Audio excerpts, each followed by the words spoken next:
যারা বিএনপি করেছেন, অঙ্গ সংগঠন করেছেন, শুধুমাত্র বিএনপি করার কারণে এদেশে মামলার সম্মুখীন হয়েছেন, হয়রানির সম্মুখীন হয়েছেন, গুম খুনের সম্মুখীন হয়েছেন।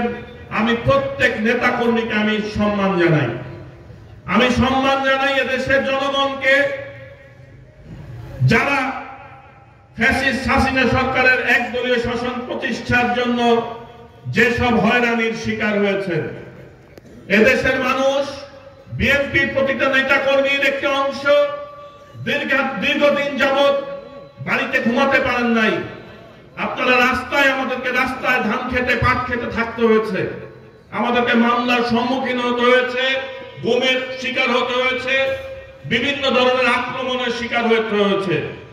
আজকে যখন পরিবর্তিত পরিস্থিতিতে নির্বাচনের পরিবেশ এদেশে সৃষ্টি হয়েছে, আমাদের প্রত্যেকের দায়িত্ব এই ধানের শীষের পক্ষে কাজ করা, জাতীয়তাবাদী আদর্শের পক্ষে কাজ করা, জাতীয়তাবাদী দলের পক্ষে কাজ করা।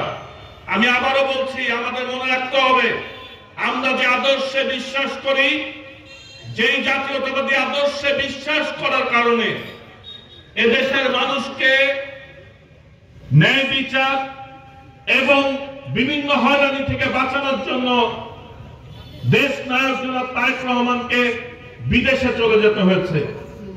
এদেশে ন্যায় বিচার প্রতিষ্ঠার জন্য, গণতন্ত্র পুনরুদ্ধারের জন্য এবং বিশেষ করে সার্বভৌমত্ব রক্ষা করার জন্য দেশ নেত্রী বেগম খালেদা জিয়াকে সম্পূর্ণ মিথ্যা মামলায় তাকে বছরের পর বছর জেলে থাকতে হয়েছে।